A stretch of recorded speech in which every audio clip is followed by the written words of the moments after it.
So a really common posture that everybody, that I find a lot of people in, is an anterior pelvic tilt, and it can happen for various reasons. Really common is from a lot of sitting, and it just kind of like dumps our pelvis forward, but that ends up putting you into a really extreme arch in your low back. And so these are a few different exercises to try to reverse that curve that's gotten really tight, and I suffer from that myself.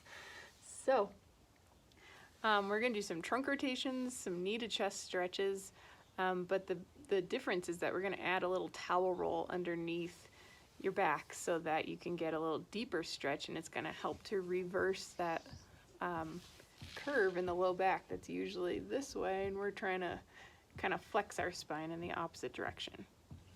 All right, so I got a towel roll, and we're just going to put it this way against kind of like the top of your sacrum, underneath your waist.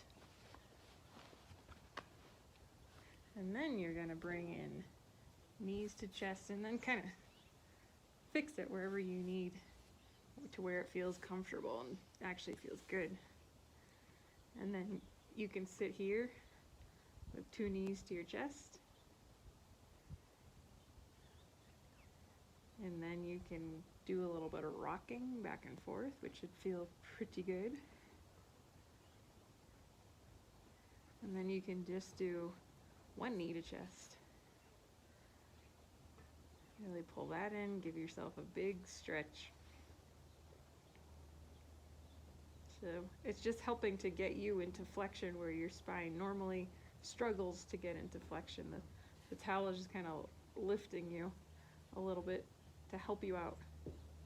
So it should feel pretty good if you're used to being really curved in your low back.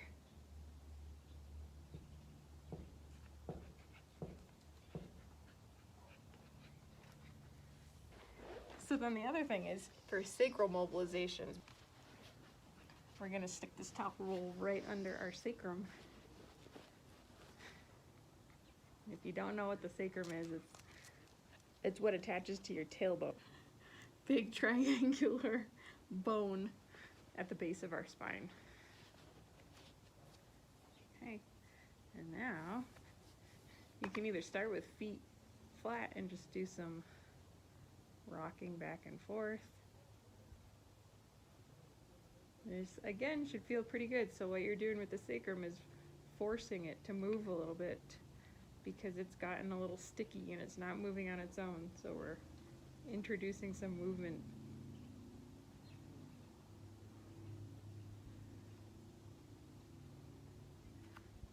And you can do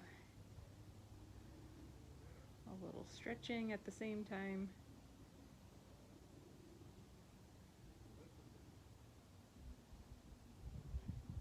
And you'll feel that one side is probably going to be a little tighter than the other. You may feel a little extra tugging to one side versus the other. And you're also not going far with your legs. I don't want you to do like a full one of these, because you're just going to fall off the roll. Point is to stay on the roll and let those bones just rock back and forth.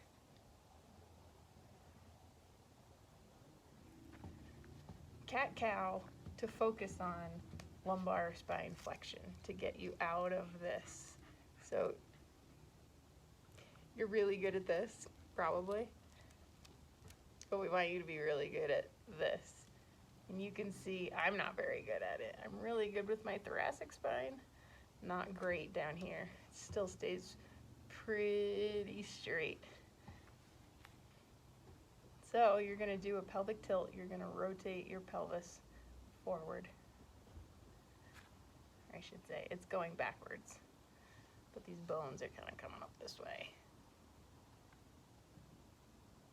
and back. And if you just think about trying to make a C from your lumbar spine down to your tailbone, that's the goal.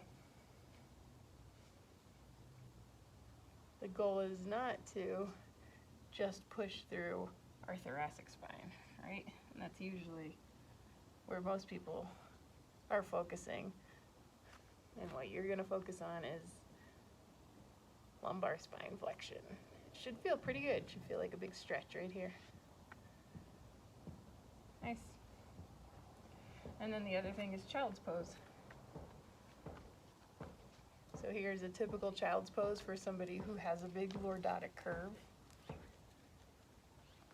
Right? Oh my God, Fan, you're killing me. And I want you, you need attention?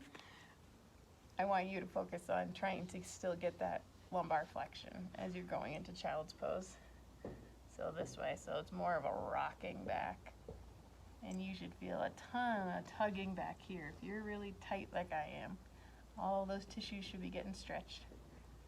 And then come back up.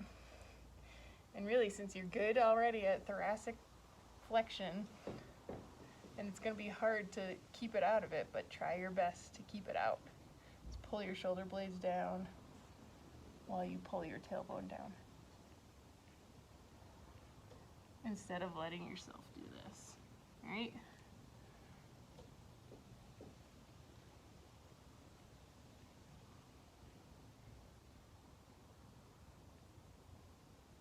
So with the anterior pelvic tilt,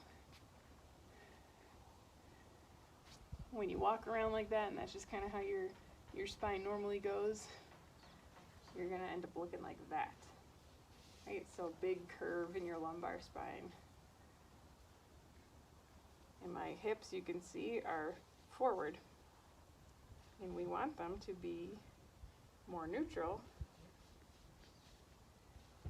And if we need to focus on a posterior pelvic tilt, then we're going to go even further. You'll feel those glutes turn on. Your spine flattens out. My spinal extensors shut down. And that's a posterior pelvic tilt. So hands here to feel it. Here's anterior, big curve. A lot of people are hanging out in an anterior pelvic tilt to a posterior. Anterior, posterior.